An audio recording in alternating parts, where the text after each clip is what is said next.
चौधरी समाज ओछा अपनी टिकિટ ઉપર લડતા, પણ આ વખત તો એમણે પણ આપણા ઉપર ખૂબ હેતર રાખીને જિલ્લા પંચાયતથી કરીને આપણી વાવથરા જિલ્લો કહેવાય એમાં જિલ્લા પંચાયત 11 સીટો ઉપર ચૌધરી સમાજના ઉમેદવારો ચૂંટણી લડે છે અને ખૂબ તાકાતથી ચૂંટણી લડે છે.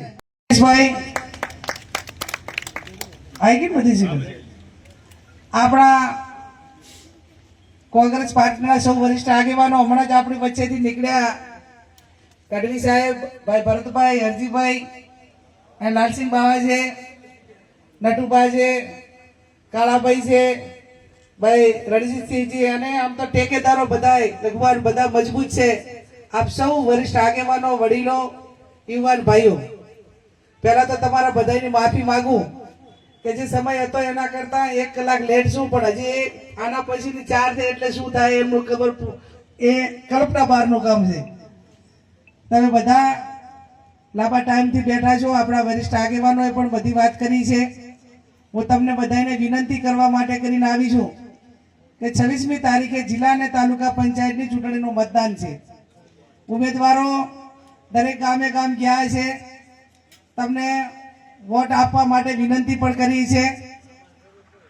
આ જિલ્લા પંચાયત એ કોંગ્રેસ એક આપણા વિસ્તારથી નવું સીમાંકન થયું. પહેલા સોયગામ તાલુકાની 2 હતી, હવે નવી સીટો 3 થઈ અને 3 થયા પછી આપણા ઉમેદવારો પણ એ પ્રમાણે મૂક્યા છે.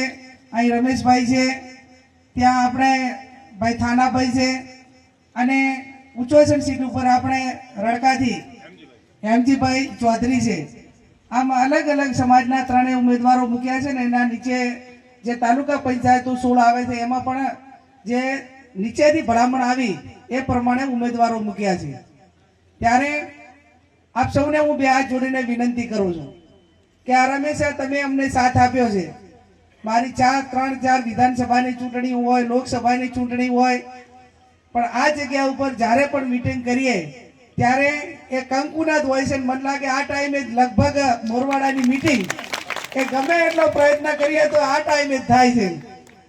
એનું કારણ કે ગામ મોટું છે અને રૂટમાં પણ એ પ્રમાણે જ સીટ પ્રમાણે મીટિંગ કરીએ તો તમામ મીટિંગો કરતા કરતા આ મીટિંગનો ટાઈમ દર વખતે ચૂંટણીમાં આ ટાઈમે થઈ જાય છે.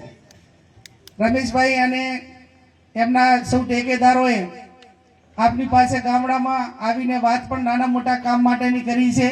હું વ્યક્તિગત ખાતરી આપું છું કે જિલ્લા અને તાલુકા પંચાયત આપણી થાય તો નાના માણસોને જિલ્લા અને તાલુકા પૂરતું કામ હોય અને ગાંધીનગરનું દિલ્હીનું કોઈ કામ હોતું નથી. અત્યારે આપણું સમીકરણ પણ સર્વ સમાજો, તમામ સમાજો સાથે મળીને ચૂંટણીમાં લડે છે.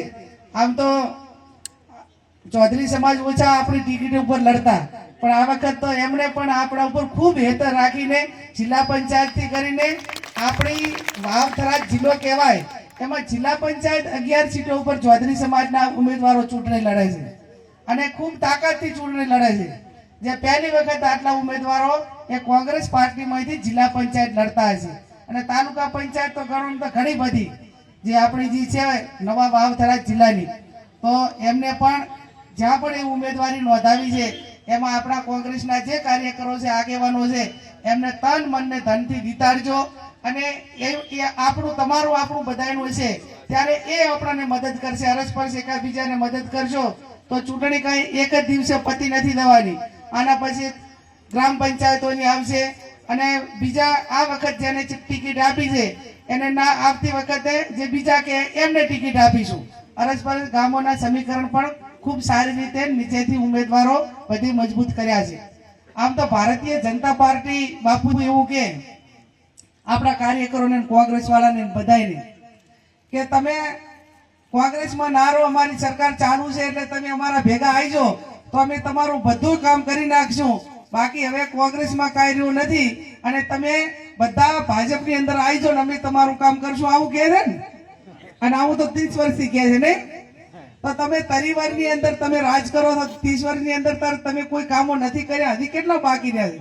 હજી તો બધા રોડની વાત એની, પીવાના પાણીની વાત હોય તો એની એ, અને ચૂંટણી હોય એટલા દાડા કોંગ્રેસ વાળાને તોડવા જાય, એમને બેહાડવા જાય, એમનું ફોર્મ પાછું ખેંચવા જાય, લોકશાહીનું હનન થાય અને તમે 30 વર્ષથી કરીને રાજ કરો છો, છતાં પણ આજે તમારે કોંગ્રેસના ઉમેદવારો અહીંથી લઈ દઈને લડાવવા પડે તો એમને શરમ તો ભાજપને આવવી જોઈએ. હું તો કોઈ એમને ઢાંકણીમાં પાણી લેવું જોઈએ કે તરી વળથી રાજ કરે છે, છતાં પણ એમને ઓરિજિનલ